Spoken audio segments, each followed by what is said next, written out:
اعوذ باللہ من الشیطان الرجیم بسم اللہ الرحمن الرحیم وما قدر اللہ حق قدرہ اذ قالوا ما انزل اللہ علی بشر من شیء قل من انزل الکتاب الذی جاء به موسیٰ نورا وہدی للناس تجعلونہ قراطیس تبدونها وتخفون كثيرا وعلمتم ما لم تعلموا أنتم ولا آباؤكم قل الله ثم ذرهم في خوضهم يلعبون وهذا كتاب أنزلناه مبارك مصدق الذي بين يديه ولتنذر القرى ومن حولها والذین یؤمنون بالآخرة یؤمنون به وهم علی صلاتهم یحافظون ومن اظلم ممن افترى علی اللہ کذبا او قال اوحی الی ولم یوحى الیہ شیء ومن قال سأنزل مثل ما انزل اللہ ولو تری اذ الظالمون فی غمرات الموت والملائکۃ باسطوا ایدیہم اخرجوا انفسکم اليوم تجزون عذاب الہون بما کنتم تقولون علی اللہ غیر الحق وکنتم عن آیاتہ تستکبرون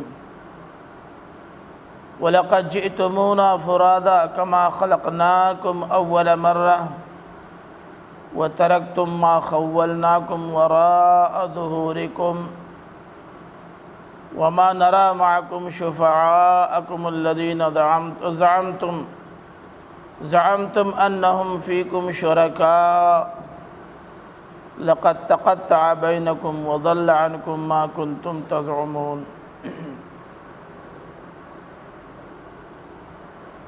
اوپر بیان ہوا کہ قرآن مجید توحید اور اسلام کی جو دعوت دے رہا ہے، یہی دعوت تمام انبیاء و رسول کی رہی ہے۔ دوسرے انبیاء و رسول سے اللہ کے آخری رسول یا قرآن کی دعوت مختلف نہیں ہے، اس لیے کسی کو اس دعوت سے وحشت نہیں ہونی چاہیے، کیونکہ یہ دعوت نامانوس نہیں مانوس ہے۔ لیکن اس کے باوجود بھی جو لوگ اس کی تکذیب کر رہے ہیں، اس کا انکار کر رہے ہیں، اب ان کے لیے اس کے علاوہ کیا کہا جائے کہ وہ محروم القسمت ہیں، بد نصیب ہیں۔ اب آگے کی یہ جو چند آیتیں آ رہی ہیں، خاص طور سے آیت نمبر 91 سے آیت نمبر 94 تک، ان آیتوں میں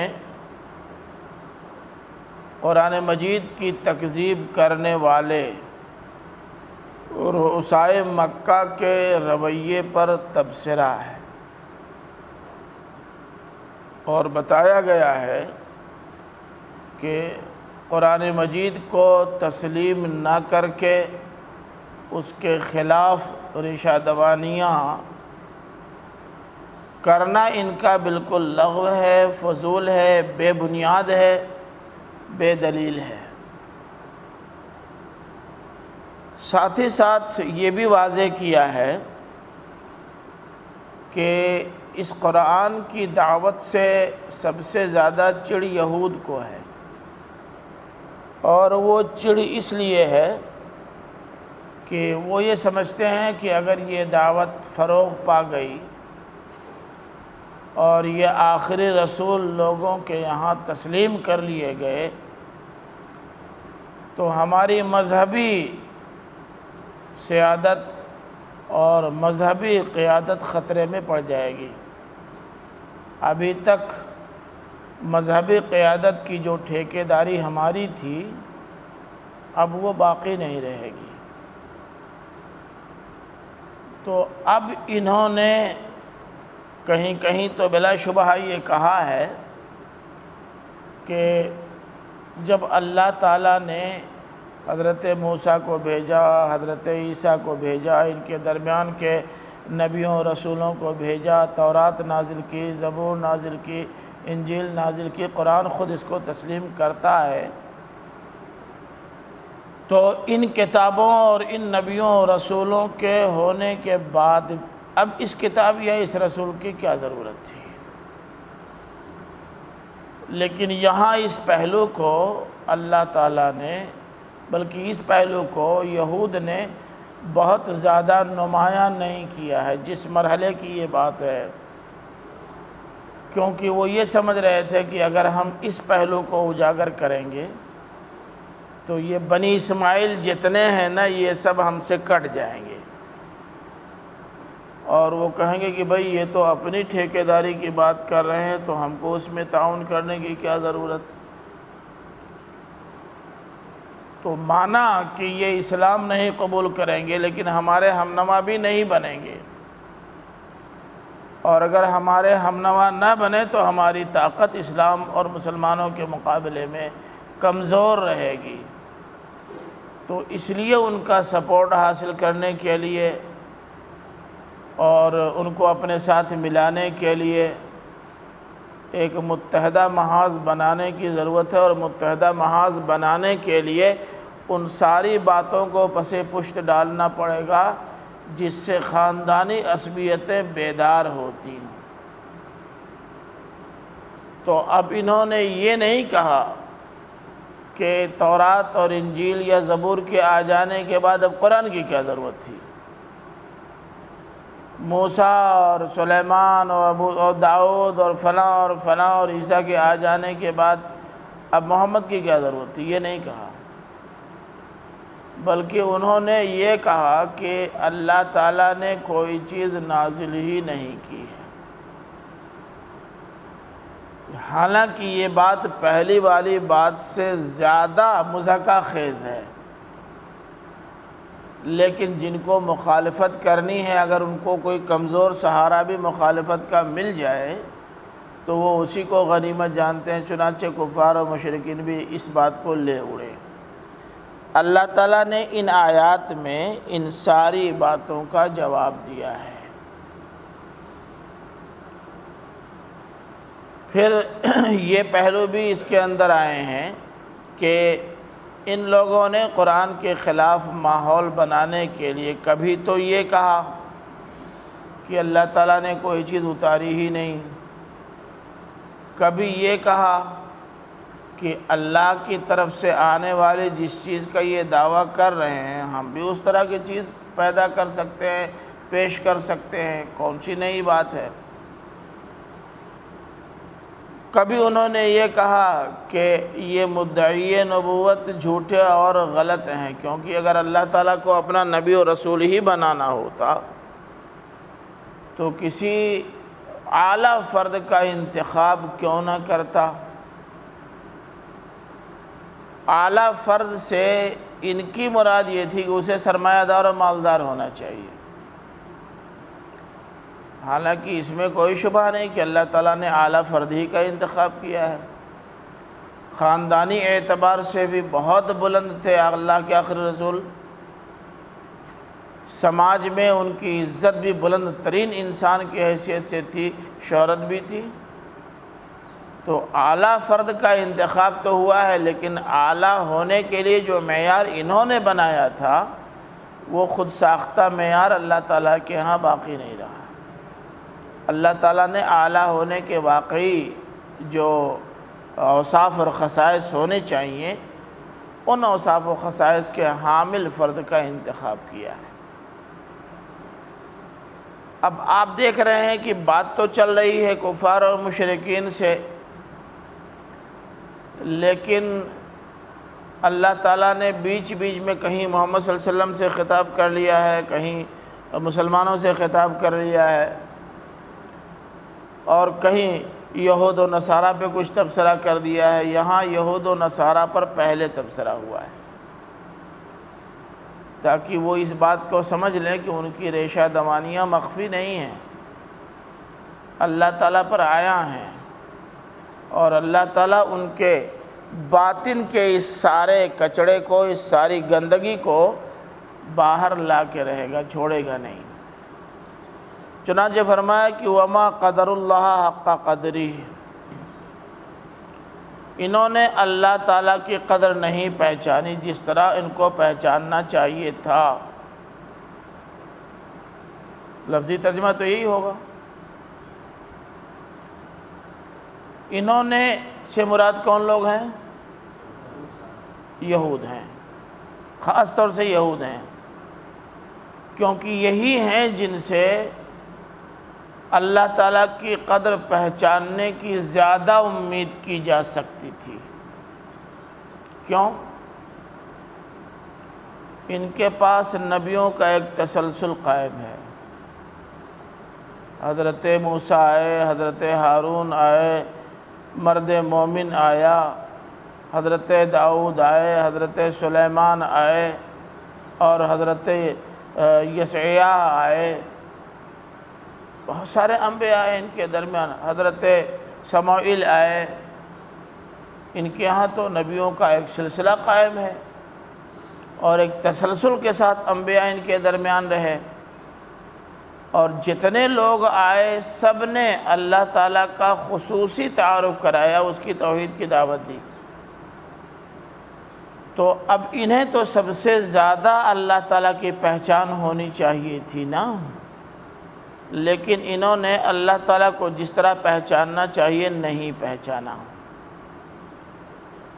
مجھے مولانا امین حسن صاحب کا یہ جملہ بہت اچھا لگتا ہے، اتنا بلیغ ہے کہ میں نے تو ان کی تفسیر میں اس جملے کو پڑھا تو میں عش کرنے لگا کہ اللہ تعالیٰ جو کہنا چاہتا ہے اس کو انہوں نے ہم اردو دانوں کے سامنے کتنی خوبصورتی سے ادا کر دیا کہ وہ ٹکڑا پورا کا پورا آئینہ ہو گیا۔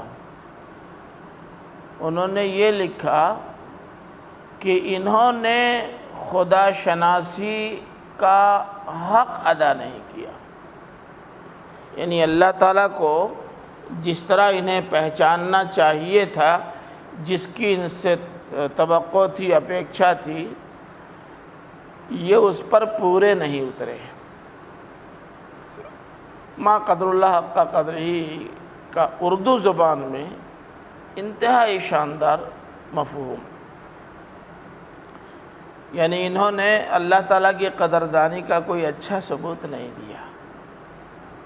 کم سے کم ان کو اس طرح کی بات نہیں کہنی چاہیے تھی۔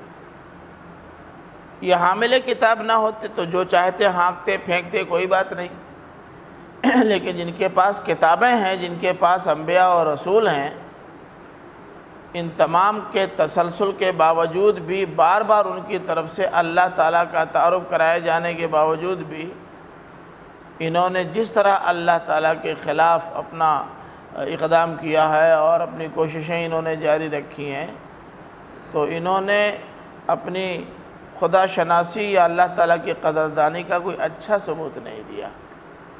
جیسے ہم آپ سے یہ کہیں کہ آپ بہت ذہین طالب علم ہیں، بہت محنتی ہیں، لیکن آپ نے اپنی ذہانت اور محنت کا اچھا ثبوت نہیں دیا۔ آپ پڑھنے میں بہت اچھے ہیں، لیکن آپ نے امتحان میں اپنے اچھے ہونے کا ثبوت نہیں دیا۔ سمجھے نا؟ تو یہ ہے اس کا مفہوم۔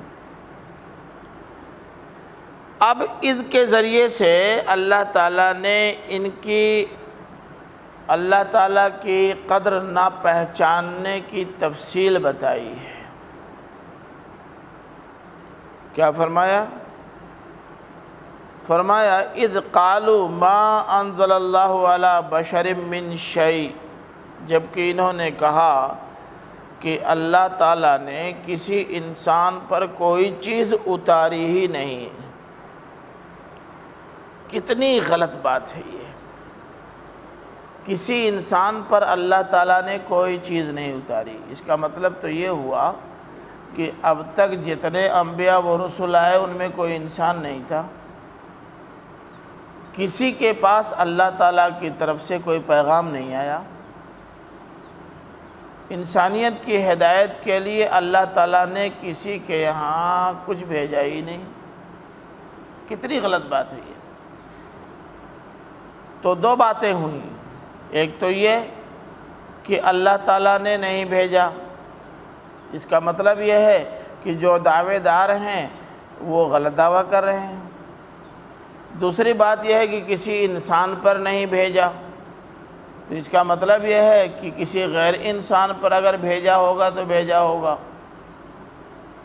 پھر کچھ بھی نازل نہیں کیا ہے تو اس کا مطلب یہ ہے کہ نہ کتاب آئی ہے اور نہ کوئی زبانی ہدایت آئی ہے۔ اور یہ تینوں باتیں وہی کہہ سکتا ہے جو اس پر دھیان ہی نہ دے کہ سننے والا ہنسے گا یا ہم کو سپورٹ کرے گا۔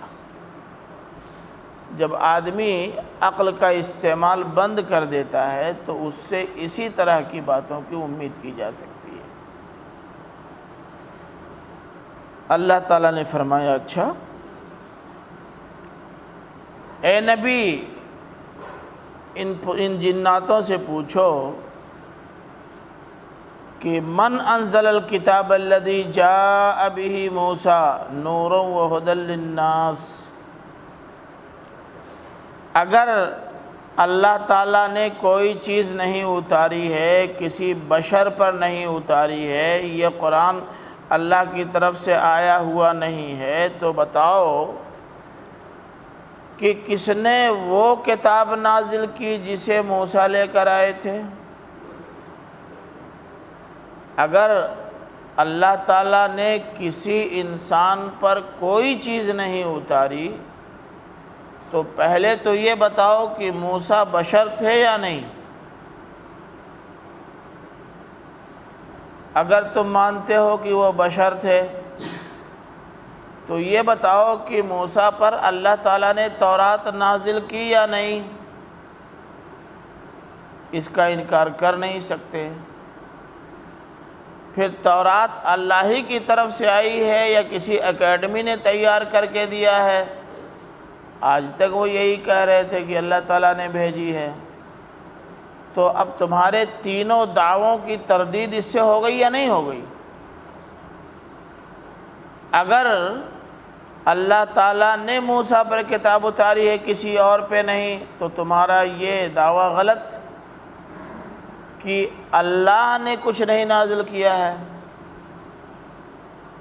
اگر اللہ تعالیٰ نے موسیٰ پر کتاب اتاری تو تمہارا یہ دعویٰ غلط کہ اللہ نے کسی بشر پر کچھ نہیں اتارا۔ اور اگر تم یہ مانتے ہو کہ تورات اللہ تعالیٰ کی طرف سے موسیٰ پر آئی ہے تو تمہارا یہ دعویٰ بھی غلط کہ کچھ نہیں اتارا ہے، یہ دعویٰ بھی غلط ہو گیا، باطل ہو گیا۔ ان کو اللہ تعالیٰ نے ایک ہی جملے میں ایسا گھیرا کہ چاروں شانے چت۔ اب ان کے پاس کوئی جواب نہیں رہ گیا۔ آگے مزید فرمایا کہ اللہ تعالیٰ نے موسیٰ کو جو کتاب دی تھی یا اللہ کی طرف سے موسیٰ جس کتاب کو لے کر آئے تھے وہ کتاب نور تھی اور ہدی للناس۔ نور کا مطلب وہ کتاب یعنی تورات نور تھی۔ کیا مطلب؟ نور سے کیا کام لیا جاتا ہے؟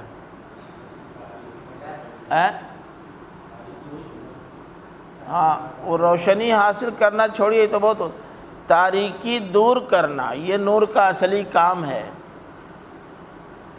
اندھیرے کو مٹا دینا یہ نور کا اصلی کام ہے۔ تو حضرت موسیٰ علیہ السلام پر جو کتاب آئی یعنی تورات، اس کتاب نے وہ روشنی بکھیری کہ سارے اندھیرے چھٹ گئے۔ کفر کا اندھیرا، شرک کا اندھیرا، ضلالت کا اندھیرا، بدعات کا اندھیرا، غیر ضروری مراسم کا اندھیرا، اختلاف کا اندھیرا، انتشار کا اندھیرا، خاندانی عصبیت کا اندھیرا، سارے اندھیرے چھٹ گئے۔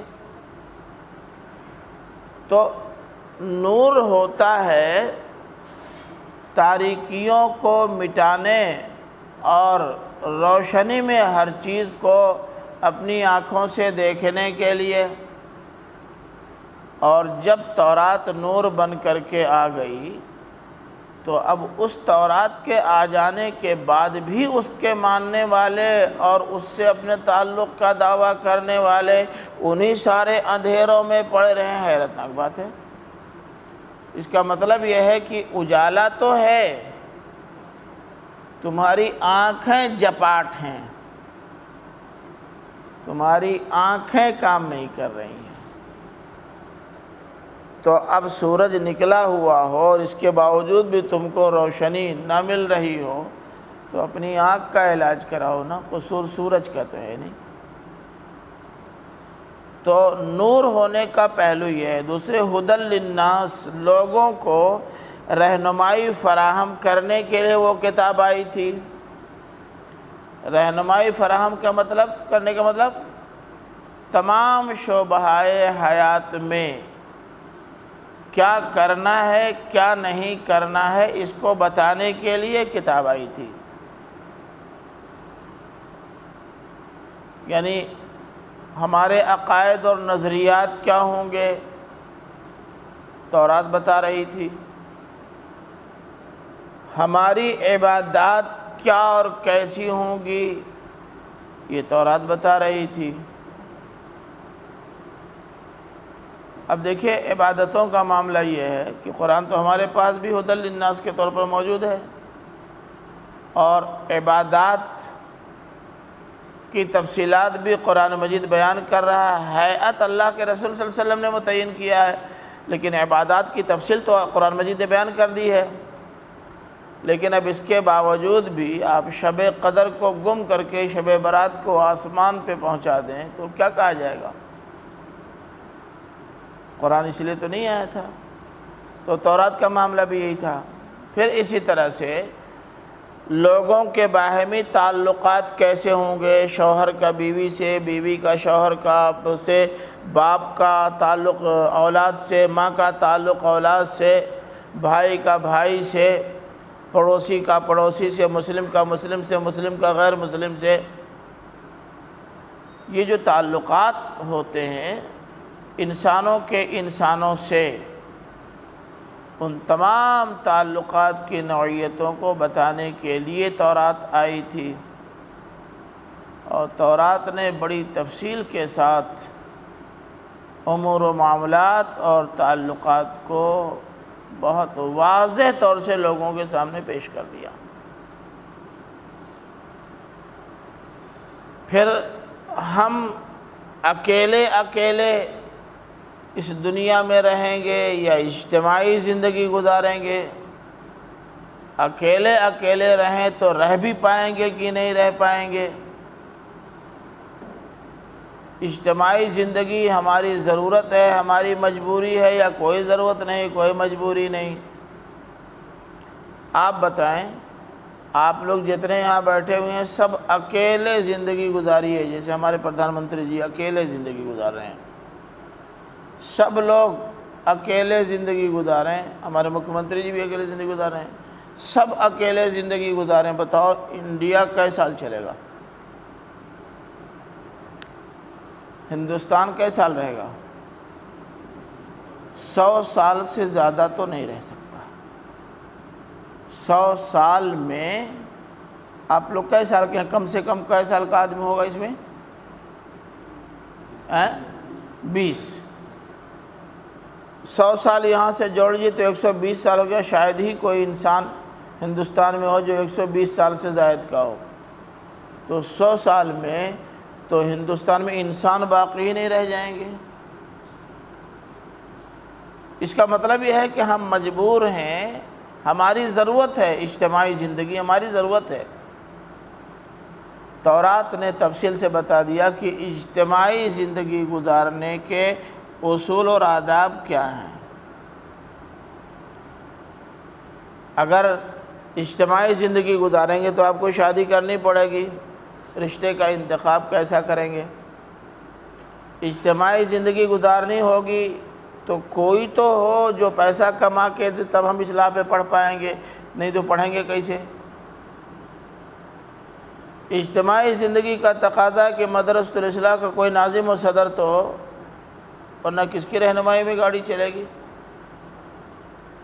اجتماعی زندگی کا تقاضا ہے کہ کچھ اصول ہوں، کچھ ہدایات ہوں ایک ساتھ رہنے کے، تاکہ ان اصول و ہدایات کی روشنی میں ٹکراؤ کہیں نہ ہو، آگے بڑھتے چلے جائیں۔ یہ سب تورات نے بتا دیا تھا۔ ہماری معیشت کیسی ہو، ہم کیا کمائیں گے، کیسے کمائیں گے، کتنا کمائیں گے نہیں بتایا، جتنا چاہو اتنا کماؤ،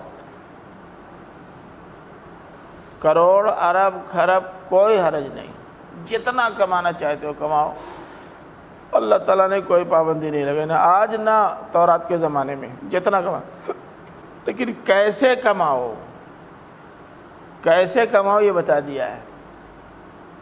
اب اس طرح سے کماؤ تو جتنا کمانا چاہتے ہو کما لو، دوسروں کا حق نہ مارنا، ان کی میڑ نہ کاٹ لینا، ان کو پکڑ کے کہیں ان کا روپیہ مت چھین لینا، سود کا نظام قائم کر کے لوگوں کا استحصال نہ کرنا، پورا بتا دیا ہے نا۔ کیسے کمائیں گے یہ بتا دیا ہے، اور کمانے کے بعد کہاں خرچ کریں گے یہ بھی بتا دیا ہے، تورات نے بھی بتا دیا ہے۔ جو کماؤ اس میں سے 2.5% تو نکال دو الگ، اللہ کے نام پر جس کو دینے کے لیے کہا ہے ان کو دے دو، باقی جو 97.5% ہے اس میں بھی آزاد نہیں ہو، جیسے چاہو پھونکو گے۔ تمہارے اس مال میں تمہارا حق ہے، تمہاری اولاد کا حق ہے، تمہاری ازواج کا حق ہے، تمہارے والدین کا حق ہے، غریبوں محتاجوں اور مسکینوں کا حق ہے، تمہارے پڑوسیوں کا حق ہے، تمہارے رشتہ داروں کا حق ہے، سب کا حق ہے۔ جیسے چاہو ویسے نہیں اڑاؤ گے، روز فیتا کاٹتے پھرو، پورا سارا پیسہ اسی میں لگا دو، ایسا نہیں ہے۔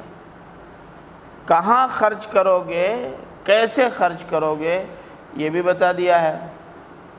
اجتماعی زندگی ہوگی تو ایک سیاسی نظام قائم کرنا پڑے گا، کوئی امیر ہوگا باقی معمور ہوں گے، امیر کو کیا کرنا ہے، کیسے کرنا ہے، معمورین کو کس طرح کی زندگی گزارنی، یہ ساری تفصیلات۔ ہدی للناس، مولانا صاحب ابو حذیفہ، تورات میں ان سارے پہلوؤں سے ہدایت موجود تھی، جس طرح قرآن مجید میں موجود ہے۔ قرآن مجید میں ہے کہ نہیں ہے؟ تو اب بتاؤ کہ اللہ تعالیٰ نے نازل فرمائی تورات، ایک بشر پر نازل ہوئی، اور من شے نہیں، کل شے، زندگی کے تمام گوشوں کو محیط اعلیٰ اور مفصل تعلیمات موجود۔ کیسے کہتے ہو ما انزل اللہ علی بشر من شے، کیا فضول بات ہے؟ اگر تمہارے پاس تورات کا ماڈل موجود نہ ہوتا اور تمہارے پاس موسیٰ جیسے پیغمبر نہ رہے ہوتے جو بشر تھے، اور تم یہ بات کہتے تو تمہاری بات میں کچھ وزن ہو سکتا تھا، چاہے عدم واقفیت کی وجہ ہی سے۔ یہی بات اگر بنی اسماعیل کہتے تو چلتا، کیونکہ ان کو ایک طویل عرصے سے نہ کتاب کا اور نہ رسالت کا کوئی براہ راست تجربہ نہیں تھا۔ لیکن تمہارے یہاں بغیر کسی انقطاع کے انبیاء اور رسول آتے رہے، اور تم یہ بات کہتے ہو۔ فرمایا کہ اچھا اتنا ہی نہیں، بلکہ ما انزل اللہ علی بشر من شے کا جو جواب اللہ تعالیٰ نے دیا ہے، جواب بڑا مفصل ہے۔ کبھی کبھی سوال مختصر ہوتا ہے اور جواب مفصل دینا پڑتا ہے، ہمیشہ مت لکھیے گا مفصل، کیونکہ یہ سوال جو پرچے میں آتا ہے نا، کبھی کبھی چھوٹا سا سوال رہتا ہے اور بلا وجہ 5 پیج سب بھر دیتے ہیں، ہمیشہ مت بھریے۔ لیکن اگر سوال آپ کو معلوم ہو کہ یہ تفصیل طلب ہے تو جواب مفصل ہونا چاہیے، اور یہ اللہ تعالیٰ نے بتایا ہے، اختیار کیا ہے۔ اب دیکھیے ما انزل اللہ علی بشر من شیء کے جواب میں قل من انزل الکتاب الذی جاء بہ موسیٰ نورا وہدی للناس، سوال سے لمبا تو اتنا ہی جواب ہو گیا۔ مزید تجعلونہ قراطیس، تم اس کو بناتے رہے ہو، تجعلون کنتم تجعلونہ قراطیس، تم اس کو، قراطیس قرطاس کی جمع ہے۔ قرطاس اس صحیفے کو بھی کہتے ہیں جس میں کچھ لکھا ہو، اور قرطاس ورق کو بھی کہتے ہیں۔ تم اس کتاب کو مختلف صحیفوں میں، مختلف کتابچوں میں، مختلف پمفلیٹ میں اور مختلف اوراق میں تم بانٹتے رہے ہو۔ یہ قرآن مجید جس طرح پورا کا پورا ایک خاص ترتیب کے ساتھ ہمارے پاس موجود ہے نا، اور یہ ترتیب بھی وہی ہے جو اللہ تعالیٰ نے قائم کی ہے۔ لوح محفوظ میں جس ترتیب کے ساتھ قرآن تھا، لیکن انہوں نے اس طرح اپنی کتاب تورات نہیں اکٹھا کی تھی۔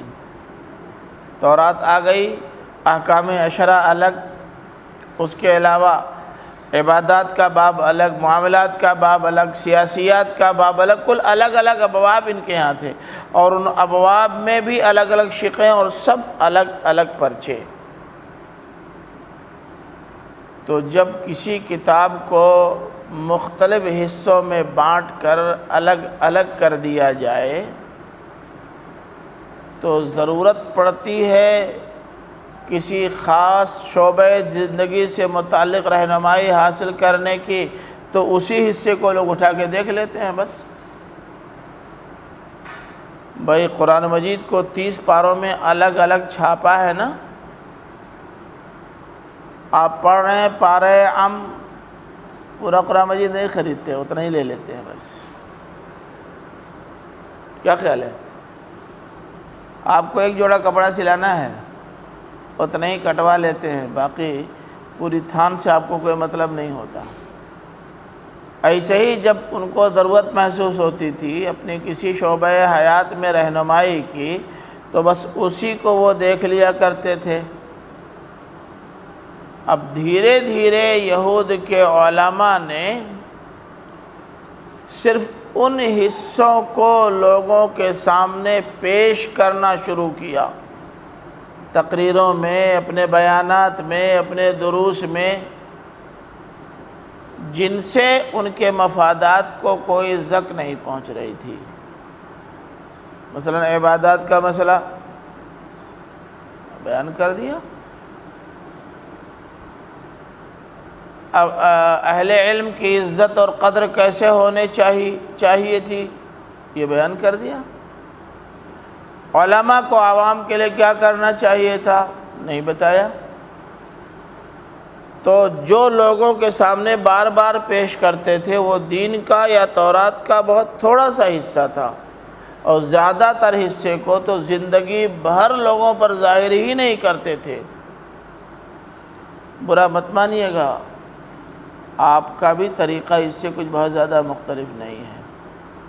40 سال تک ایک مسجد میں نماز پڑھ رہے ہیں، دہ نماز، دہ نماز، دہ نماز، دہ زکوٰۃ، روزہ نماز زکوٰۃ، روزہ نماز زکوٰۃ، روزہ نماز زکوٰۃ۔ دوسرے لفظوں میں حقوق اللہ، حقوق اللہ بہت مختصر ہے، بہت زیادہ نہیں ہے، اور حقوق العباد کا دائرہ بہت وسیع ہے، ان پر کوئی گفتگو ہی نہیں ہوتی،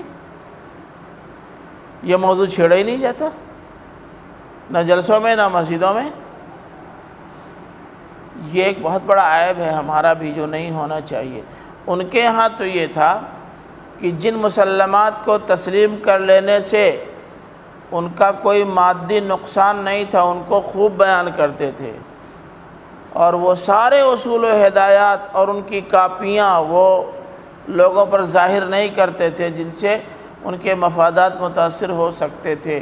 اسی کو اللہ تعالیٰ نے یوں کہا ہے، تبدونہا وتخفون کثیرا، تم ان کو ظاہر کرتے ہو اور زیادہ تر کو چھپاتے ہو۔ یہ کثیرہ بتا رہا ہے کہ تبدونہا قلیلا، جو تم ان پر ظاہر کرتے ہو بہت تھوڑا ہے، اور جس کو چھپاتے ہو لوگوں کو بتاتے نہیں وہ بہت زیادہ ہے۔ اب آپ بتائیں کہ اگر عوام کے سامنے دین کا ایک چھوٹا سا حصہ بار بار آئے لیکن باقی اور شعبے اور گوشے کبھی بھی نگاہوں کے سامنے نہ لائے جائیں، دین پر مکمل طور سے عمل درآمد کی کیا صورت بن سکتی ہے؟ بتائیے، کوئی صورت بنے گی؟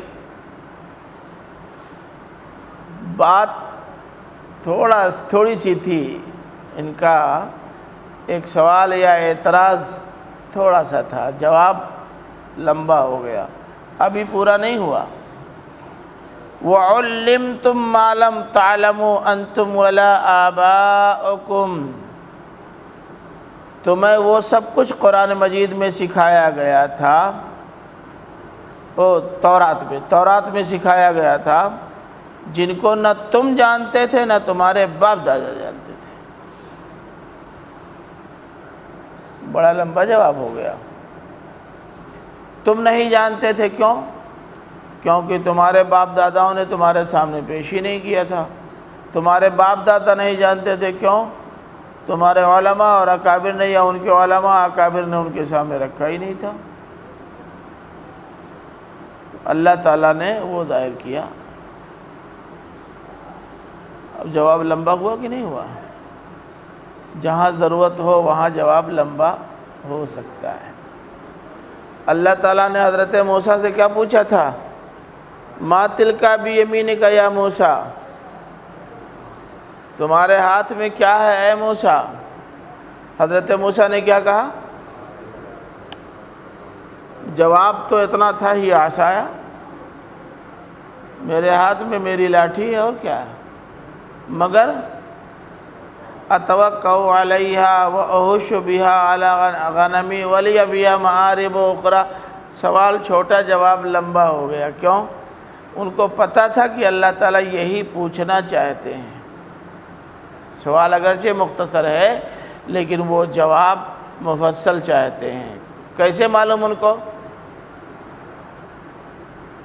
بھئی یہ کیا بات ہوئی؟ یہ تمہارے ہاتھ میں کیا ہے؟ یہ کیا بات ہوئی؟ یہ کوئی پوچھنے کی چیز ہے تمہارے ہاتھ میں کیا ہے؟ پوچھنا یہ ہے کہ تمہارے ہاتھ میں جو ہے اس سے تم کام کون کون سا لیتے ہو؟ جب بتایا تو اللہ تعالیٰ نے کہا ایک کام اور میں تمہاری اس لاٹھی سے تمہارا کرواؤں گا۔ چنانچہ فوراً کہا زمین پہ ڈالو، ڈال دیا، سانپ بن گیا۔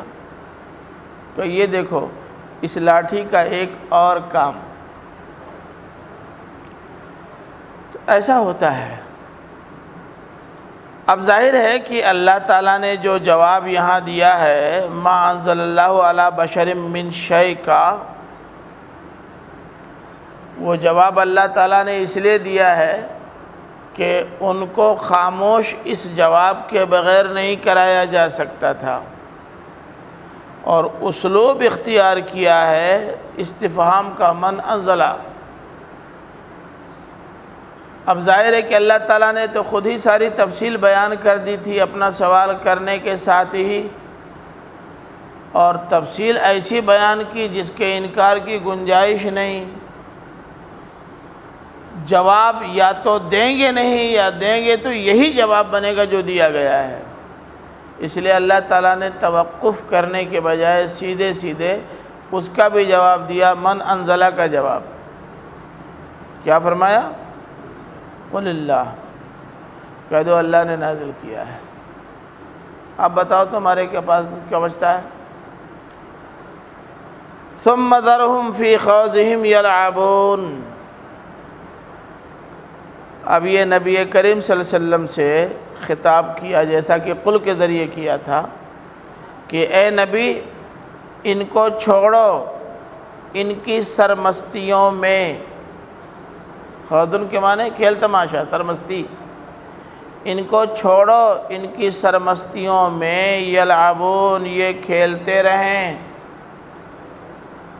یہ سرمست لوگ ہیں، ڈھیٹھ اور گھاگ لوگ ہیں، کچھ نہ ماننے والے، غیر سنجیدہ اور غیر ضروری کھیلوں میں مگن رہنے والے ہیں، ان کو کھیلنے دو جو یہ کھیل رہے ہیں۔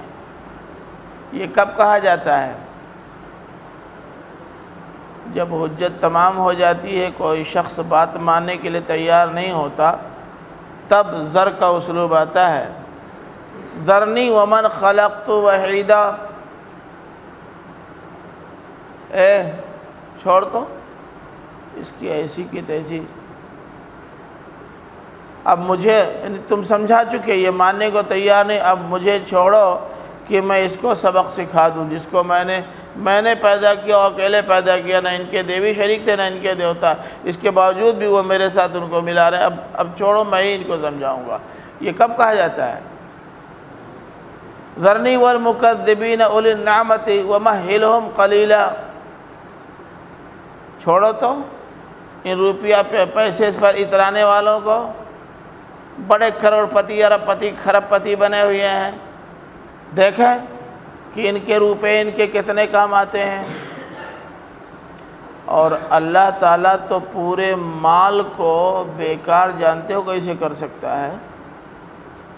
کوئی ایسی بیماری ڈال دے کہ نہ کچھ کھا پاؤ نہ پہن پاؤ، اب جاؤ ختم، قصہ ختم۔ ایک بار ایک سرمایہ دار کے یہاں ہم لوگ گئے تھے، ان کو دیکھا کہ وہ بیٹھ کے خالی ککڑی چبا رہے ہیں، بس ککڑی۔ دوپہر کھانے کا ٹائم تھا، انہوں نے کہا بھائی لائیے ان لوگوں کو کھانے ہونے کا کوئی انتظام کیجئے۔ تو یہ ہوا کہ انتظام کرنے کی کیا ضرورت، ارے جو تیار ہے وہی کھا لیں گے۔ تو انہوں نے کہا یہی تیار ہے جو سامنے ہے میرے۔ مجھ کو ڈاکٹر نے بتایا زندہ رہنا ہے تو صرف ککڑی کھاؤ بس۔ کیا ہوگا پیسہ؟ کیا ہوگا سرمایہ؟ بولو۔ نہیں سمجھتے اس بات کو، تو یہ نہیں مان رہے ہیں۔ تو جس کھیل میں مگن ہے مگن رہنے دو، کھیلنے دو۔ باتیں سمجھائی جاتی ہیں ان کو جو سمجھنا چاہتے ہوں، جو نہیں سمجھنا چاہتے ان کو سمجھا نہیں سکتے۔ وَهَذَا كِتَابٌ أَنزَلْنَاهُ مُبَارَكٌ مُصَدِّقُ الَّذِي بَيْنَ يَدَيْهِ وَلِتُنذِرَ أُمَّ الْقُرَى وَمَنْ حَوْلَهَا۔ اصل میں یوں ہے کہ وَهَذَا کتاب مبارک مُصَدِّقُ الَّذِي بَيْنَ يَدَيْهِ انزلناہ، یوں ہے۔ اب آپ کہیں گے جب ایسا ہے تو انزلناہ پہلے ہی گھسانے کی کیا ضرورت تھی؟ کیا زبان کمزور ہو جاتی؟ انشاء کچھ گڑبڑ ہو جاتی کیا؟ پھر کاہے بیچ میں ڈال دیا؟ یہ اس لیے ڈال دیا کہ یہ کہتے تھے کہ اللہ تعالیٰ نے کچھ نازل نہیں کیا، حالانکہ کل اللہ ہی نے نازل کیا ہے۔ تو ہم نے اتارا ہے، اسے بار بار ریپیٹ کرنے کی ضرورت تھی؟ سوچو کہ اگر ہم تمہاری جسمانی ضرورت کی تکمیل کے لیے ہزاروں اور لاکھوں چیزیں پیدا کر سکتے ہیں جن کا اعتراف خود تم کو بھی ہے، تو تمہاری روحانی ضرورت کی تکمیل کا کوئی انتظام ہم نہیں کریں گے؟ بولیے آپ کریں گے؟ اور ہم نے کیا ہے۔ اب تمہارے نہ ماننے سے ہماری کارکردگی تو متاثر ہو نہیں جائے گی۔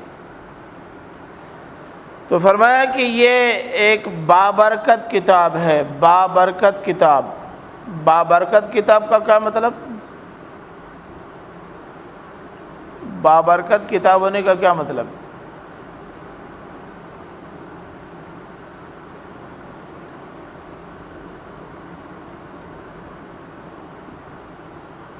بولو بھائی، بابرکت کا مطلب؟ آپ جب کسی چیز کے بارے میں کہتے ہیں یہ بابرکت چیز ہے تو کیا مطلب ہوتا ہے؟ مطلب وہ بہت زیادہ مفید ہوتی ہے اور اس کی افادیت بڑھ جاتی ہے، بس؟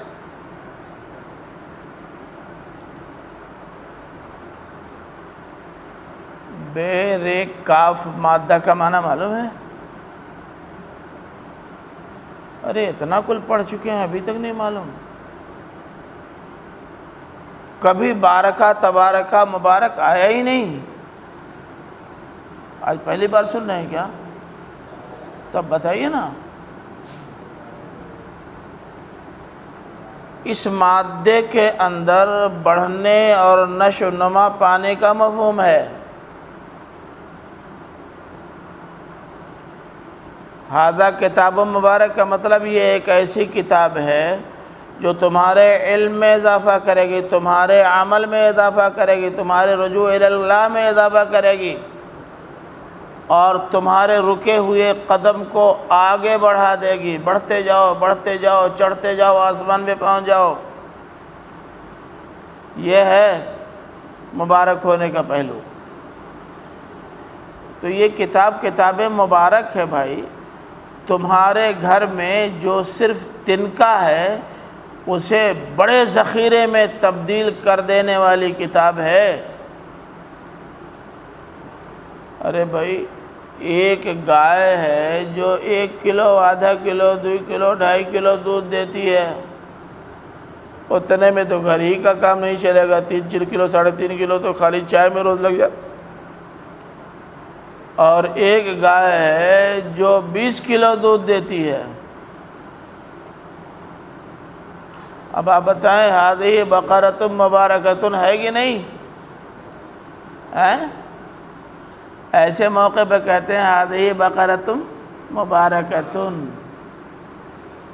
بڑی بابرکت گائے ہے، خود بھی پیو جی بھر کے، سارے مہمانوں کو صرف دودھ کی چائے پلاؤ، اس دودھ کو بیچو، گھر کا سارا خرچ چلاؤ۔ ہوئی نا بابرکت؟ یہ ہے مبارکن۔ اے مولوی صاحب، مبارک کا یہ لفظ ہمیشہ نگاہوں، تبارک الذی بیدہ الملک، بہت ہی بابرکت ہے وہ ذات۔ کیا مطلب؟ یعنی اللہ تعالیٰ کی ذات وہ ذات ہے جہاں زندگی کے تمام گوشوں میں اضافے کی راہیں کھلتی ہیں، پورا بخار اکٹھا ہوتا ہے۔ یہ ہے تبارک الذی۔ جو چاہیے، جس پہلو سے چاہیے اور جس شعبہ حیات میں چاہیے، کل میں بھر دینے کے لیے اللہ تعالیٰ تیار ہے۔ یہ ہے تبارکہ۔ سمجھ رہے نا؟ تو ایک بات تو کہ یہ کتاب مبارک ہے، اور مبارک کتاب سے آنکھیں موند لینا، اس کی طرف اعتنا نہ کرنا، لاپرواہی برتنا، اغماض کرنا، یہ کوئی سمجھدار آدمی کا کام نہیں ہو سکتا۔ تو جو لوگ بھی، چاہے تورات ہو چاہے قرآن ہو، اس سے اعراض برتتے ہیں، وہ سب احمق ہیں، احمق۔ دودھاری گائے چھوڑ کر چلو دو چلو دودھ دینے والی گائے کی طرف جاتے ہیں۔ تو ایک بات تو کتاب کی یہ سامنے رہنی چاہیے، اشارہ کس کی جانب ہے؟ قرآن کی جانب ہے۔ یہ قرآن کتاب مبارک ہے، اس کتاب کی تعلیمات کو عملی جامہ پہناؤ، کل بھر جائے گا، گھر بھی باہر بھی۔ دوسری چیز، اس کو بھی نازل کیا ہے ہم ہی نے، جیسے نازل کیا تھا تورات کو۔ ایسا نہیں کہ تورات کو تو ہم نے نازل کیا، اس کو کسی اور نے نازل کیا۔ ساری آسمانی کتابیں ہماری بھیجی ہوئی ہیں، اسی طرح کی ایک آسمانی کتاب یہ بھی ہے۔ تو اس لیے تم یہ نہیں کہہ سکتے کہ یہ اللہ کی طرف سے آئی ہوئی چیز نہیں ہے۔ دو باتیں ہو گئی۔ تیسرا پہلو، مصدق الذی بین یدیہ، یہ مصدق ہے اس کی جو اس کے آگے ہے، یعنی اس کے پہلے ہے۔ یدیہ میں ہی کا مرجع یہی ہذا، یہی قرآن، یہی کتاب مبارک۔ یہ اپنے سے پہلی کتاب کی مصدق ہے۔ مصدق کا کیا مطلب ہے؟ تصدیق کرنے والی ہے۔ اب ایک کتاب جو پہلے آئی ہے وہ تصدیق کر رہی ہے ایک ایسی کتاب کی جو بعد میں آنے والی ہے۔ یہ تو ایسے ہی ہوا جیسے آپ نے صدر صاحب کے ہاں درخواست دینے کے لیے سوچا ہے کب، جب درجہ ہشتم عربی میں جائیں گے تب، اور ہم تصدیق کر دیں کہ جی عبد الرحمن کو چھٹی چاہیے، اس تصدیق کی کیا حیثیت بنے گی؟ لاؤ ایسی کوئی درخواست جس میں ابھی تم نے درخواست نہ دی ہو، ہم پہلے ہی تصدیق نامہ جمع کر دیں، صدر صاحب کی طرف سے کیا جواب ملتا ہے؟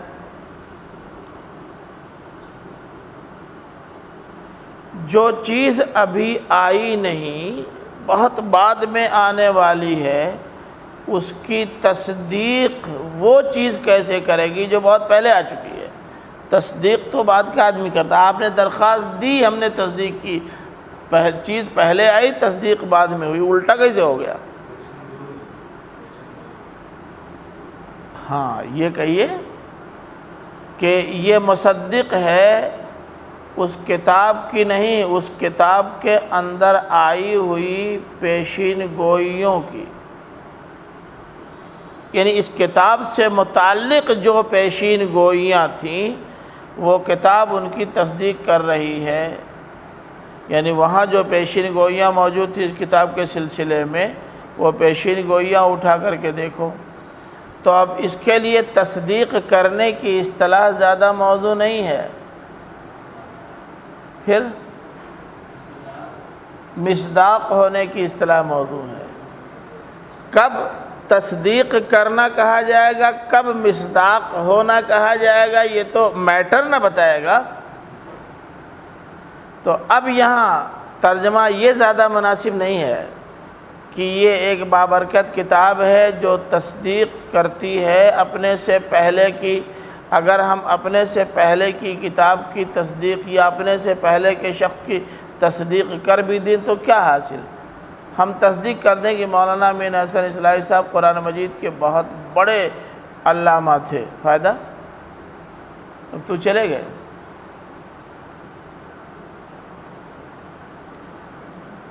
مصداق ہونا یعنی ان کتابوں کو اٹھا کر دیکھو، ان کتابوں میں اس آخری کتاب سے متعلق جو پیشین گوئیاں کی گئی تھیں، یہ کتاب ان پیشین گوئیوں کے عین مطابق ہے۔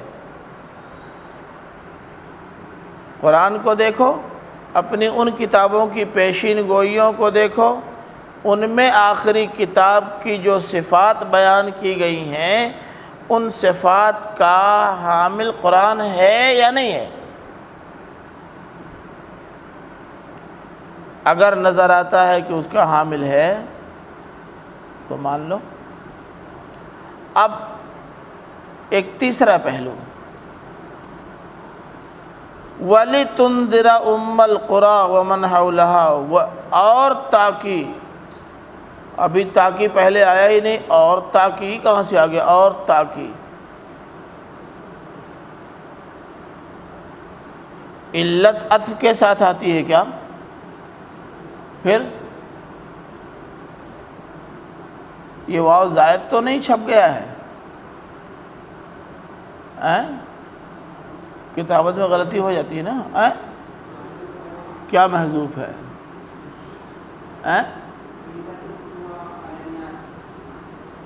لے،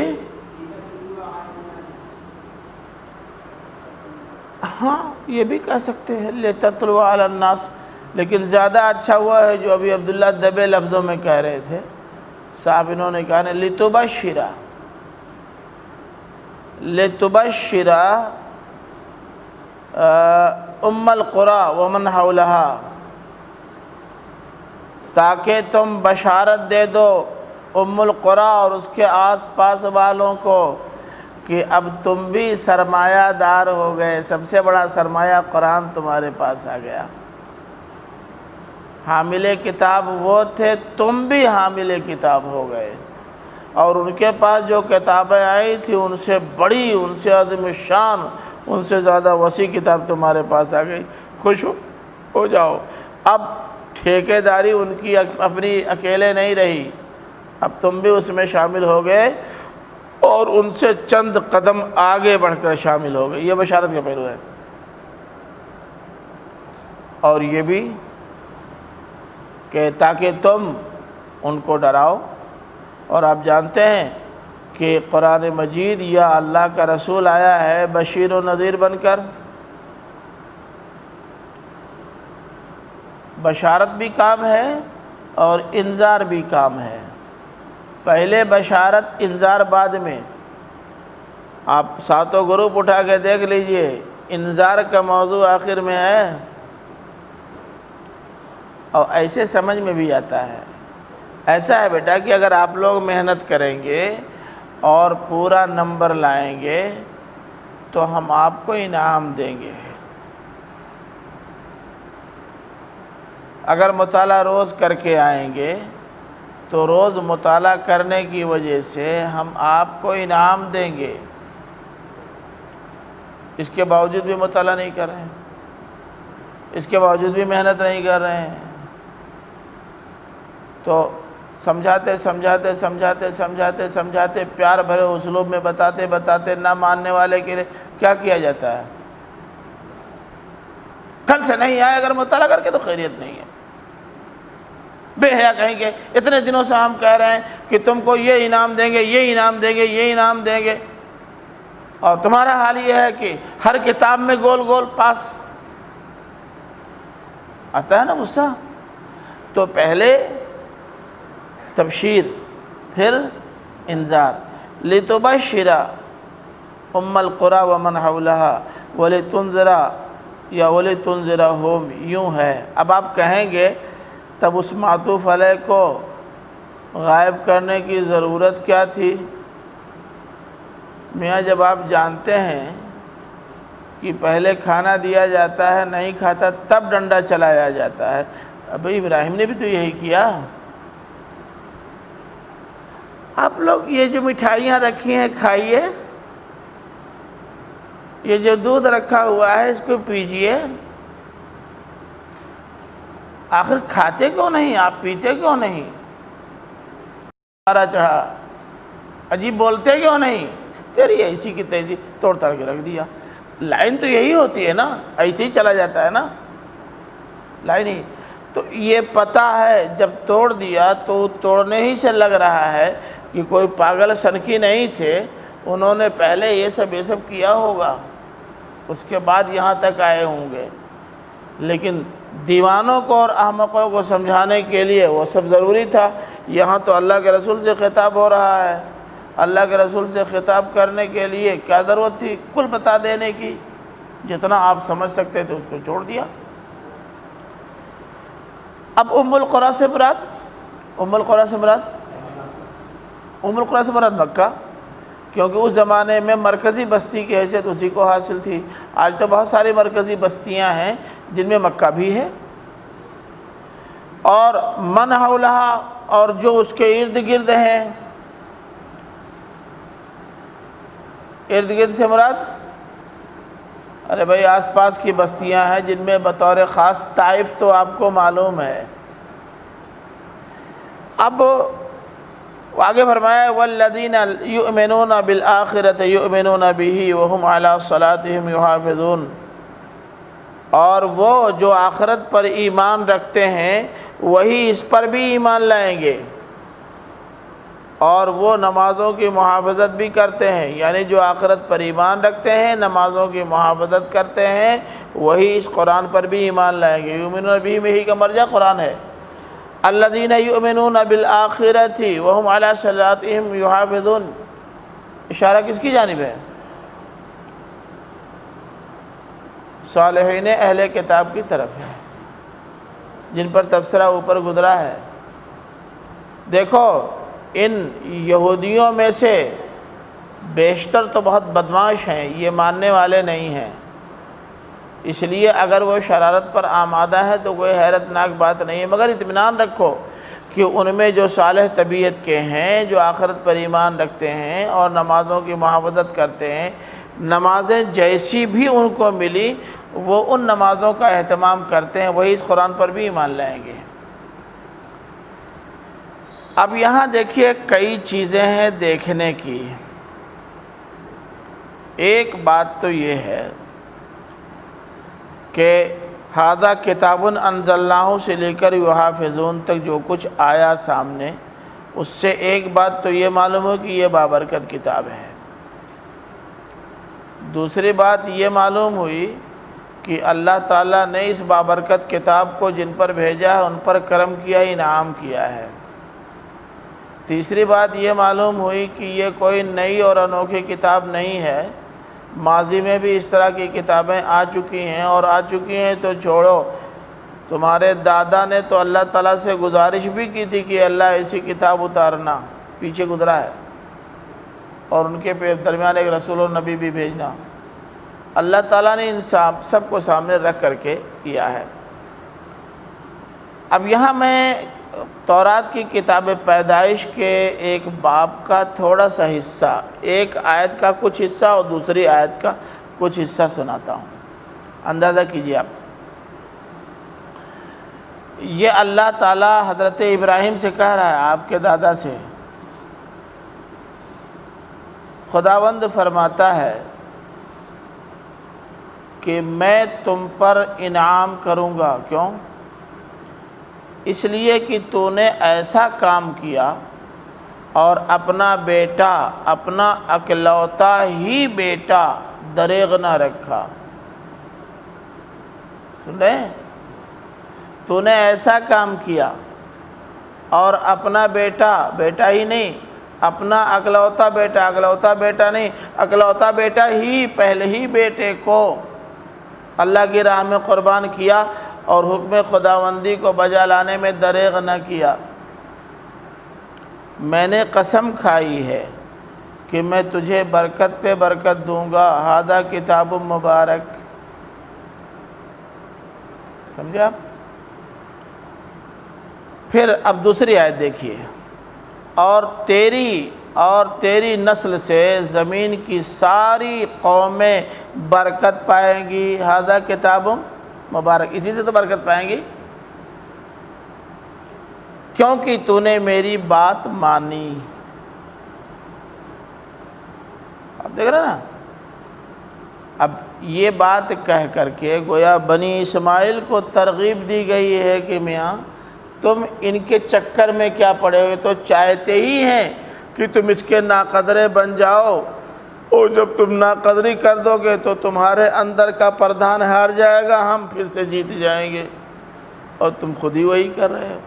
پردھانی کا الیکشن آنے والا ہے نا، ایسے احمقوں کی کمی کسی گاؤں میں نہیں ملے گی جو محض دو کپ چائے صبح شام پا لینے کی وجہ سے اپنے ہی آدمیوں کو ہرا کے کنارے کر دیں گے، اور پھر زندگی بھر جھیلیں گے، ایسے ہی جیسے آج جھیل رہے ہیں، دیکھ لیجئے۔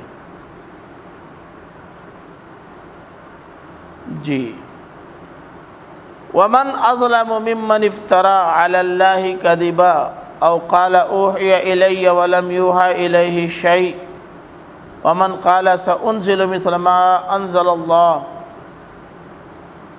اس سے بڑا ظالم کون ہوگا جس نے اللہ پر جھوٹ باندھا، یا اس نے کہا کہ میری طرف وحی کی گئی ہے، حالانکہ اس کی طرف کوئی چیز وحی نہیں کی گئی ہے، اور جو کہتا ہے کہ میں بھی اتار سکتا ہوں ویسے ہی جیسے اللہ نے اتارا۔ دیکھ رہے ہیں آپ، اس میں ایک تو کفار و مشرکین کا ایک طبقہ تھا، بلکہ بڑا طبقہ تھا، جو افتراء علی اللہ کذبہ کرتا تھا، شرک کا ارتکاب کرتا تھا، اللہ کے ساتھ پیوند لگاتا تھا اور کہتا تھا کہ اللہ تعالیٰ کا یہی حکم ہے۔ ایک بڑا طبقہ تھا، بڑا طبقہ نہیں، ایک چھوٹا سا طبقہ تھا جو یہ بھی کہتا تھا کہ بھائی اگر تمہارے پیغمبر یہ کہہ رہے ہیں کہ میرے اوپر وحی آتی ہے تو میرے اوپر بھی تو وحی آتی ہے، میں بھی تو صاحب وحی ہوں۔ اچھا، میں کل اپنے اوپر آئی ہوئی وحی آ کر کے سناتا ہوں، یعنی اس بیچ میں جو دو چار 6 جملے سوچ لیں گے وہ آ کے گرا دیں گے، کہیں گے کہ بھائی وحی کیا ہے؟ اللہ تعالیٰ خود آیا تو نہیں کہنے کے لیے، اس نے ایک آواز کان میں ڈلوا دی، یا کسی تھرڈ پرسن کو بھیج دیا جا کے کہہ دو، اور وہ بھی اپنے اصلی روپ میں تو آیا نہیں، کیا معلوم کہ واقعی کوئی کہنے والا آیا یا انہی کے گنبد دل کی یہ صدائے باز گشت ہے، اس کا امکان ہے۔ تو یہ دو پہلو ہوئے، دو باتیں ہوئیں۔ تیسرا، اللہ تعالیٰ نے فرمایا کہ دعویٰ تو ان کا یہ یقیناً ہے کہ مجھ پر وحی آتی ہے، حالانکہ اللہ تعالیٰ نے ان کو حامل وحی بنایا ہی نہیں، کیسے آئے گی وحی؟ اور تیسرے کچھ لوگ تھے جو یہ کہتے تھے میاں یہ کون سی نئی بات ہے، ارے جس طرح اللہ تعالیٰ نے کچھ ہدایات دے دی ہیں میں بھی اس طرح کی کچھ ہدایات دے سکتا ہوں، کیا مشکل کام ہے؟ اللہ تعالیٰ نے کہہ دیا کہ نماز پڑھو، جاؤ نظر و نیاز تم کرو، میں بھی کہہ سکتا ہوں۔ اللہ تعالیٰ نے کہہ دیا کہ والدین کا اور اولاد کا حق ادا کرو، میں بھی کہہ سکتا ہوں کہ تم جاؤ رام چرن اور گر چرن کا حق ادا کرو۔ کہنا ہے، کہنے میں کیا لگتا ہے؟ تو اس طرح کی باتیں یہ لوگ کرتے تھے۔ ایک پہلو تو اس کا یہ ہے، ذرا سا دھیان رکھیے گا، عام طور سے جو لوگوں نے بیان کیا وہ میں نے بیان کر دیا، لیکن مجھے لگتا ہے کہ اس میں ایک پہلو اور ہے، تھوڑا سا اس پر بھی غور کیجیے۔ مجھے یہ لگتا ہے کہ ایک تو اللہ تعالیٰ نے یہ فرمایا کہ اس سے بڑا ظالم کون ہوگا جو اللہ پر جھوٹ باندھے، یعنی اگر تمہارا خیال یہ ہے کہ یہ محمد صاحب اللہ کے رسول نہیں ہیں، غلط کہتے ہیں کہ مجھ کو اللہ نے رسول بنایا ہے، یہ افتراء علی اللہ ہوا کہ نہیں؟ اگر یہ مفتری علی اللہ ہیں تو یہ سب سے بڑے ظالم، اگر ہیں تو سب سے بڑے ظالم۔ پھر تم یہ کہتے ہو کہ ان کے پاس کوئی وحی نہیں آتی، یہ غلط کہہ رہے ہیں کہ مجھ پر وحی آتی ہے۔ اگر اللہ تعالیٰ کوئی چیز نہ بھیجے اور کوئی دعویٰ کرے کہ میں صاحب وحی ہوں تو وہ سب سے بڑا ظالم۔ اگر اللہ تعالیٰ کوئی چیز نازل نہ کرے اور یہ اپنے طور پر، یعنی کچھ چیزیں تو اللہ بھیج دے اور کچھ چیزیں یہ اپنے طور پر لوگوں کو بھڑا دیں اور کہہ دے کہ اللہ تعالیٰ کی منشا یہی تھی، چنانچہ اتنا اللہ تعالیٰ نے کہا اتنا میں اپنی طرف سے ملا دیتا ہوں، یعنی جس طرح اللہ تعالیٰ کی اطاعت آپ کو کرنی ویسی میری اطاعت کرنی ہے۔ کل تو اللہ تعالیٰ دے گا نہیں، کچھ وہ دے گا، کچھ میں دوں گا، میں بھی اسی طرح کی چیزیں تم کو دے سکتا ہوں، جس کو آپ لوگ ناحق سنت کہتے ہیں، حالانکہ وہ سنت نہیں ہے۔ تو اللہ تعالیٰ نے کہا اگر یہ بات صحیح ہے جیسا کہ تم ان پہ الزام لگا رہے ہو تو یقیناً یہ ظالم ہیں، لیکن واقعہ یہ ہے کہ یہ ایسے ہیں نہیں، نہ انہوں نے اللہ پر کوئی جھوٹ باندھا ہے، نہ یہ نزول وحی کے جھوٹے دعوے دار ہیں، اور نہ کبھی انہوں نے کہا کہ میں بھی ویسے ہی نازل کر سکتا ہوں جیسے اللہ نازل کرتا ہے۔ کوئی رسول یہ دعویٰ نہیں کر سکتا کہ میں بندوں کے لیے ایسے ہی احکام دے سکتا ہوں جیسے اللہ احکام دے، یہ تمہاری اپنی طرف سے بڑھایا ہوا میٹر ہے۔ کون سا رسول ہے جس نے کہا کہ میں بھی اللہ کی طرح اسی طرح ہدایات دے سکتا ہوں جیسے اللہ تعالیٰ ہدایت دیتا ہے؟ اگر ایسا ہوتا تو یقیناً یہ سب سے بڑے ظالم تھے، مگر امر واقعہ یہ ہے کہ ایسا نہیں ہے، اور نہ نبی اور رسول نے اس قسم کا کوئی دعویٰ کیا ہے۔ یعنی گویا ان کے سامنے دو باتیں رکھ دیں، ایک تو یہ کہ تم ہی کیا، اگر ایک رسول بھی وہ بات کہے جو تم کہتے ہو تو میرے نزدیک وہ بھی ظالم، بلکہ وہ سب سے بڑا ظالم۔ اور دوسری بات یہ کہ کوئی نبی اور رسول اس طرح کی باتیں کہہ ہی نہیں سکتا، کہتے تم ہو، منسوب کر دیتے ہو رسول کی طرف، یہ جھوٹ ہے، فراڈ ہے۔ بات سمجھ رہے نا؟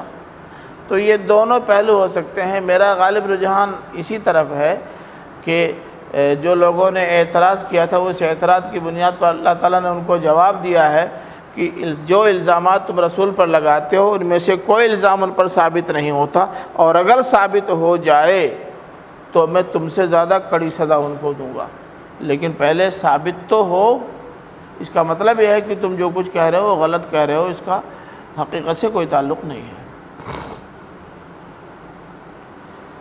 فرمایا وَلَوْ تَرَىٰ إِذِ الظَّالِمُونَ فِي غَمَرَاتِ الْمَوْتِ وَالْمَلَائِكَةُ بَاسِطُو أَيْدِيهِمْ أَخْرِجُوا أَنفُسَكُمْ الْيَوْمَ تُجْزَوْنَ عَذَابَ الْهُونِ بِمَا كُنْتُمْ تَقُولُونَ عَلَى اللَّهِ غَيْرَ الْحَقِّ وَكُنْتُمْ عَنْ آيَاتِهِ تَسْتَكْبِرُونَ۔ اگر تم دیکھ پاتے اس وقت کو جب ظالم موت کی غشیوں میں ہوں گے، ان ظالموں پر جب سکرات الموت کی کیفیت طاری ہوگی، جانکنی کا عالم ہوگا، تو یہ کس تکلیف اور کس اذیت میں ہوتے ہیں، اگر تم وہ دیکھ پاتے تب سمجھ میں آتا کہ دنیا سے مرتے مرتے بھی کیسے خطرناک قسم کے حالات سے ان کو سابقہ پیش آتا ہے۔ نبی کریم صلی اللہ علیہ وسلم نے فرمایا کہ ان کی روح نکالی جاتی ہے تو کیفیت یہ ہوتی ہے جیسے جسم میں کانٹے پھنسا کر کے گوشت نوچا جا رہا ہو۔ کیا کیفیت ہوگی؟ بولیے آپ کے منہ میں کانٹے ڈال دیے جائیں اور منہ بند کر دیا جائے اور نوچا جائے، اندازہ کر لیجیے آپ۔ ان کے مقابلے میں جو اہل ایمان ہوتے ہیں ان کی روح اللہ تعالیٰ قبض کرتا ہے تو ایسے ہی نکال لیتا ہے جیسے کوئی سوئی جسم میں کسی کی چبھی ہوئی ہے، کھینچ لیا آسانی کے ساتھ۔ تو اسی کو اللہ تعالیٰ نے فرمایا کہ اگر تم دیکھ پاتے اس وقت کو جب یہ ظالمین موت کی غشیوں میں مبتلا ہوں گے، جانکنی کا عالم ہوگا، ان کی حالت خراب اور پتلی ہوگی، یہ کچھ کہنا چاہتے ہوں گے، لوگوں کو نصیحت کرنا چاہتے رہے ہوں گے، اپنی وہ کیفیات لوگوں سے شیئر کرنا چاہتے ہوں گے، مگر نہیں کر پا رہے ہوں گے، زبان بند ہوگی، طاقت جواب دے چکی ہوگی۔ وَالْمَلَائِكَةُ بَاسِطُو أَيْدِيهِمْ، اور اس وقت حال یہ ہوگا کہ فرشتے اپنے ہاتھ ان کی طرف پھیلائے ہوئے ہوں گے، یعنی بڑھائے ہوئے ہوں گے۔ اخرجوا انفسکم، نفس مانے جان، اپنی جانیں ہمارے حوالے کرو۔ مولانا صاحب سیٹھ جی کو فکر تھی ایک ایک کے دس کیجئے، موت آ پہنچی کہ حضرت جان واپس کیجئے۔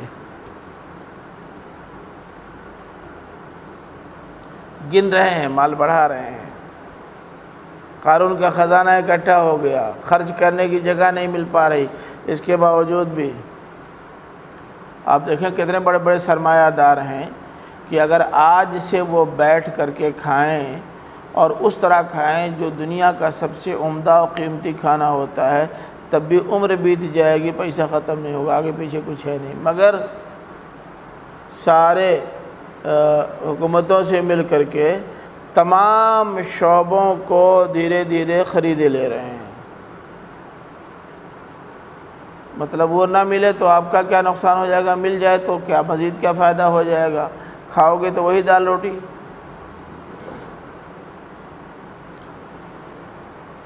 الیوم تجزون عذاب الہون، اب یوں سمجھو کہ ذہنی طور سے اللہ تعالیٰ اب لے آیا وہاں، کہاں؟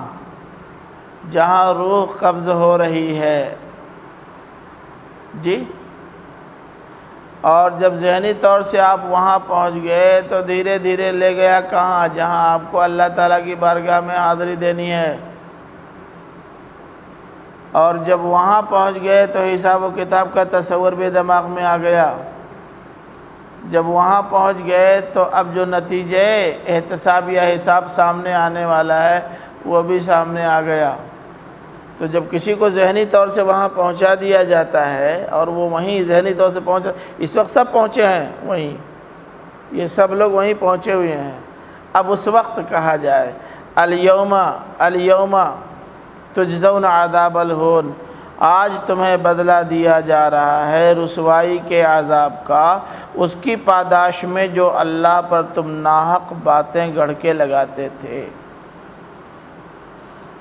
اللہ تعالیٰ نے کچھ نازل نہیں کیا ہے، تم کہتے تھے۔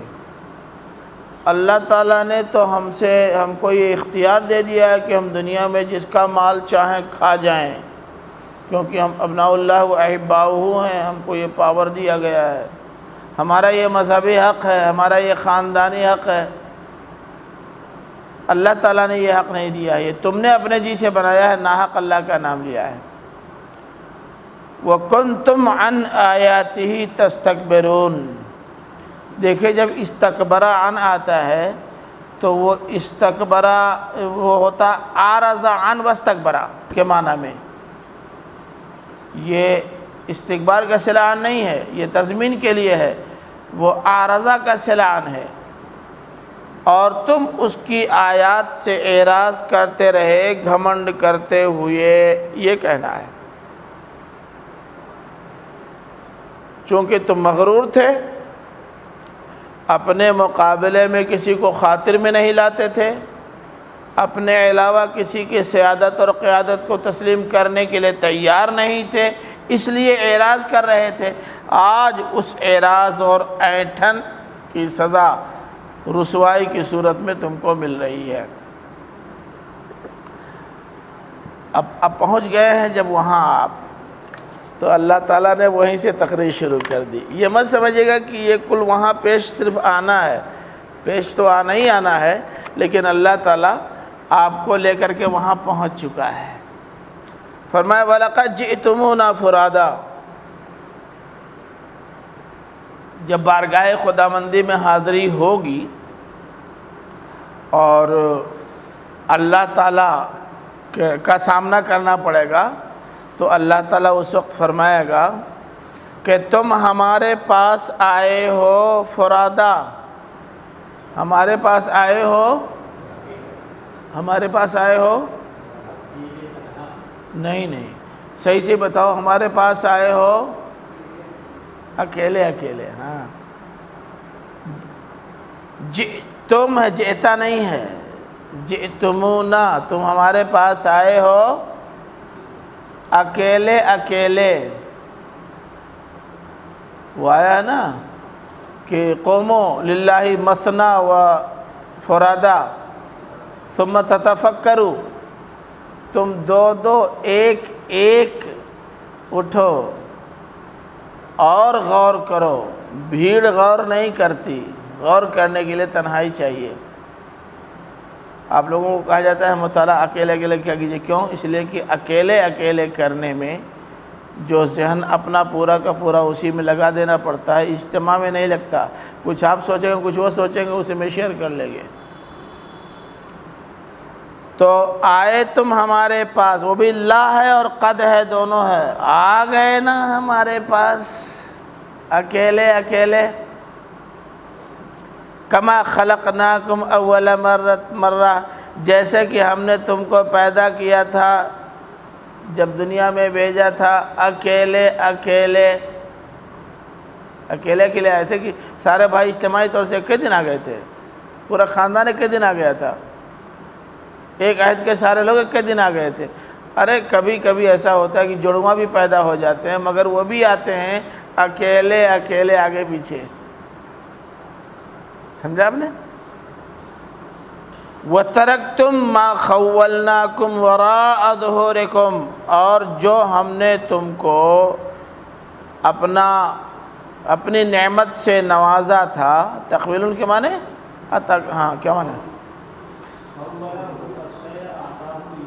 ہاں جی جی جی جی، جو ہم نے تم کو دیا تھا، کیا دیا تھا؟ گاڑی، موٹر۔ یہ دیکھو، یہ شادیوں میں جو تم لوگ لیتے ہو نا، یہ اللہ تعالیٰ نے نہیں دیا، یہ تو گڑبڑ کرتے ہو، زبردستی لیتے ہو۔ یہ تو لڑکی پر ظلم ڈھانے کے لیے، کہ لڑکی والوں کو دبانے کے لیے، یہ دو وہ دو، یہ تو کل حرام ناجائز، یہ تو بھک منگائی ہے، یہ تو مانگ کے لیتے ہو نا، اپنے سے دے دیتے ہیں۔ ہاں پتہ ہے کہ اگر ہم نہیں دیں گے تو ہماری بچی کے لیے مصیبت آ جائے گی، بیچارے کیا کریں، دے دیتے ہیں۔ آپ کہیے نا کہ نہیں ایسا مت کرو۔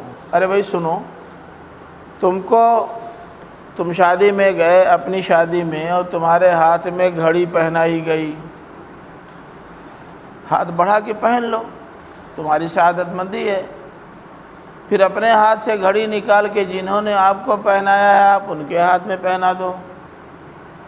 اگر وہ کہ ہاں ہاں ہاں یہ کیا، تو کہہ دو بھائی آپ نے پہنایا تو ہم نے نہیں ٹوکا، اب آپ کیوں ٹوک رہے ہیں، کیا مسئلہ ہے؟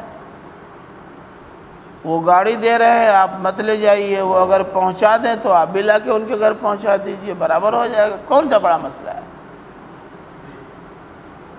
یہ کوئی اہم بات نہیں۔ بھئی آپ کے ہاں کچھ لوگ کبھی آ کر کے چائے پیتے ہوں گے تو آپ نہیں وہ یہ بھی چاہتے ہوں گے کہ کسی بہانے آپ کو بھی چائے پلا دیں تاکہ یہ نہ ہو کہ روز آ کر کے یہیں پیتا ہے، تو یہ تو آپ لوگ کرتے ہیں، وہاں بھی کیجئے۔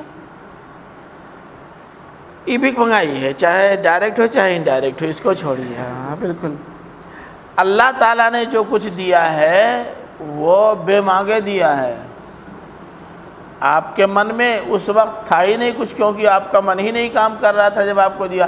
پیدا ہوئے آغوش ماں، آغوش مادر دے دیا، ماں کی چھاتی میں دودھ اتار دیا، باپ کا سایہ دے دیا، باپ کے پیسے سے پڑھنے کا موقع دے دیا، باپ کی خریدی ہوئی گاڑی سے اصلاح آنے کا موقع دے دیا، بنی بنائی کوٹھی بنایا مکان مل گیا، کل اللہ تعالیٰ نے دیا نا۔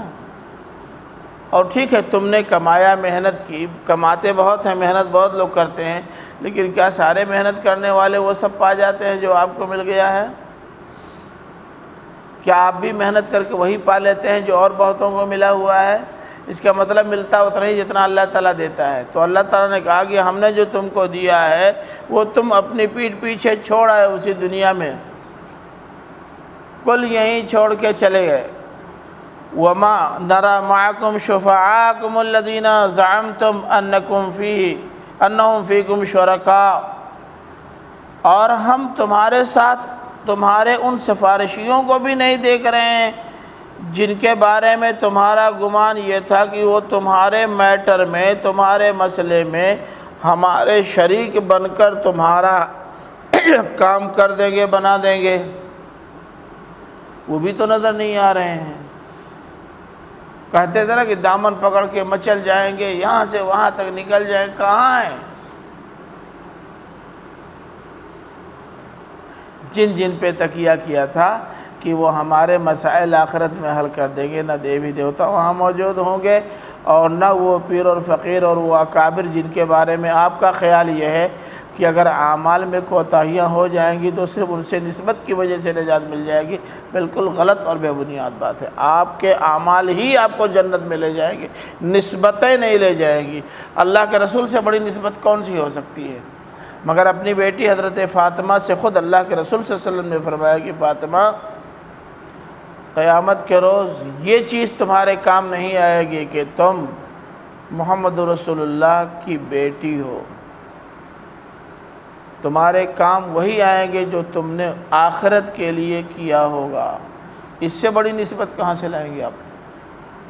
دنیا میں کون ہے جس کو اتنی اعلیٰ نسبت میسر ہو؟ اس سے اعلیٰ کا تو کوئی سوال ہی نہیں، مگر اللہ کے رسول اپنی بیٹی سے فرما رہے ہیں، آپ کو کہاں سے یہ موقع مل جائے گا؟ بس وابتغوا الیہ الوسیلہ، بے شک اللہ تک پہنچنے کے لیے وسیلہ تلاش کرو، مگر یہ وسیلہ یہ جھوٹے وسیلے نہیں، حقیقی وسیلہ اعمال ہیں۔ لقد تقطع بینکم، لقد تقطع بینکم مطلب لقد تقطع الحبل بینکم، تمہارے درمیان کی رسی ٹوٹ گئی، کٹ گئی، یعنی عابد و معبود، امیر و مامور اور پیر اور مرید، یہ آپس کے جو رشتے تھے وہ رشتے اب ختم ہو گئے، ٹوٹ گئے۔ اب یہاں آئے ہو نہ تم بیٹا بن کر، نہ باپ بن کر، نہ مرید بن کر، نہ پیر بن کر، نہ دیوتا بن کر، نہ عابد بن کر، یہاں تم آئے ہو آسن بن کر، قصہ ختم۔ وَضَلَّ عَنْكُمْ مَا كَانُوا تَزْعُمُونَ، اور جن کو تم اپنا سفارشی یعنی کنتم تزعمون انہم شفعاءکم، یہ ہے انہم شفعاءکم، جن کو تم یہ سمجھتے تھے کہ قیامت کے روز وہ تمہارے شفیع بنیں گے، تمہاری سفارش کریں گے، سب کھوئے گئے، کسی کا پتہ نہیں۔ تو اس لیے اس چکر میں پڑنے کا کوئی بہت زیادہ حاصل نہیں ہے۔ اب دیکھیے دو چیزوں پر اور تھوڑا سا غور کر لیجئے۔ ایک تو آیا ہے آیت نمبر 91 میں قُلْ مَنْ أَنزَلَ الْكِتَابَ الَّذِي جَاءَ بِهِ موسیٰ، الکتاب کے لیے الذی آیا ہے، جبکہ الکتاب غیر عاقل ہے، عاقل نہیں ہے، اس کے ساتھ ما کا استعمال موضوع ہے۔ دوسرے آیا ہے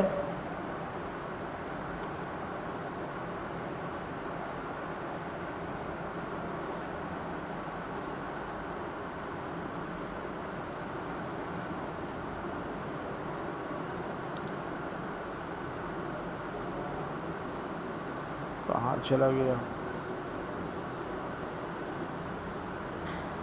ہاں مصدق الذی بین یدیہ ھذا کتاب انزلناہ مبارک مصدق الذی بین یدیہ، آیت نمبر 92۔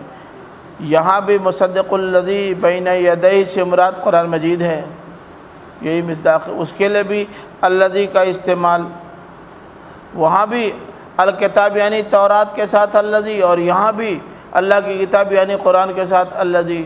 یہ کچھ بہت زیادہ موضوع تو نہیں لگتا؟ جلدی سے بتائیے۔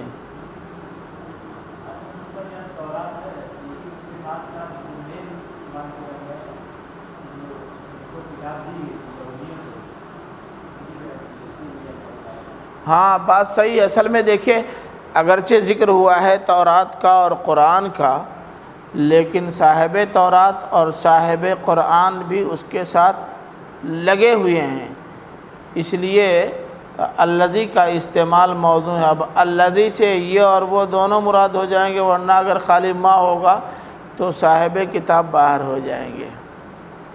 تو یہ بات صحیح ہے کہ پہلو یہاں یہی ہے۔ تو اب تو تقریباً بات مکمل ہو گئی، اگر کوئی سوال ہو تو بتائیے۔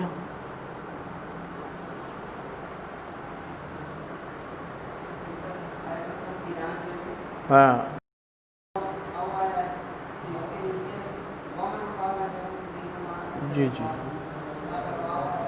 جی وہ اصل میں یہی بتانے کے لیے آیا ہے کہ من افطرى علی اللہ کذبا سے اشارہ ان کی جانب ہے جو ان کے خاص لوگ تھے، اور جو خاص الخاص تھے وہ اوحی الیہ ولم یوحى الیہ شیء ومن قال سأنزل مثل ما انزل اللہ، جو خواص تھے ان کے لیے افطراء علی اللہ کذبہ، وہ اللہ پر جھوٹ باندھتے تھے، فلسفہ خود گڑھتے تھے، منسوب کر دیتے تھے اللہ کی طرف۔ لیکن دوسرے میں خاص الخاص بہت کم لوگ ایسے تھے جن کا دعویٰ یہ ہو کہ مجھ پر وحی آتی ہے، جیسے اللہ کے رسول پر، جیسے یہ دعویٰ کریں کہ مجھ پر وحی آ رہی ہے، اور بہت کم لوگ تھے جن کا خیال یہ تھا یا جو یہ دعویٰ کرتے تھے کہ میں بھی ویسے نازل کر سکتا ہوں جیسے اللہ نازل کر سکتے ہیں۔ تو یہ دو کیٹیگریز ہیں، ایک کیٹیگری میں یہ دونوں آتے ہیں اور ایک میں وہ، تو ان دونوں کو الگ کرنے کے لیے اول آئے ہیں، اور جہاں وہی کیٹیگری ہے انہی کی دو الگ الگ صفات یا دو الگ الگ پہلوؤں کا بیان ہوا ہے، تو وہاں ظاہر ہے کہ وہ اول آنا ہی موضوع ہے۔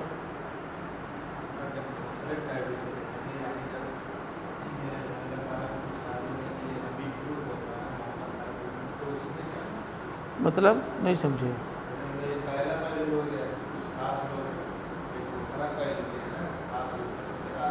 ہاں دیکھیں ایسا ہے، بتائیں آپ کو، مثال کے طور پر بڑے بڑے نیتا 25 ہیں، ان سب کا اپنا ایک دعویٰ ہے، لیکن ان میں 2-3 ایسے بھی ہوتے ہیں جن کا دعویٰ اس سے بڑھ کر ہوتا ہے،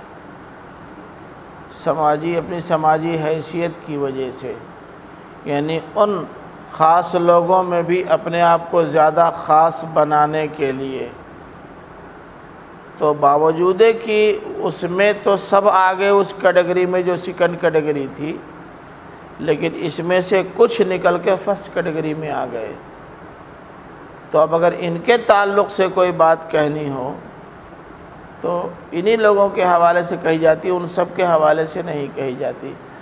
اب نام لینے کی ضرورت نہیں، آپ جانتے ہیں کہ وزراء اور منتری بہت سارے ہیں، اور وہ بھی سب جو جی میں آتا ہے وہ بکتے رہتے ہیں، لیکن بعض وہ چیزیں کہ میں یہ کر سکتا ہوں، میں یہ کر سکتا ہوں، یہ سب نہیں کر سکتے، کچھ ہی لوگ کر سکتے ہیں۔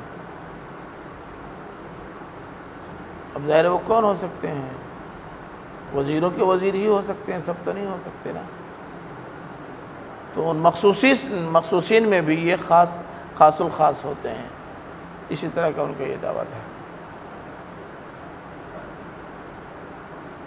بس کہاں گئے عاصم صاحب؟ وآخر دعوانا الحمد للہ رب العالمین۔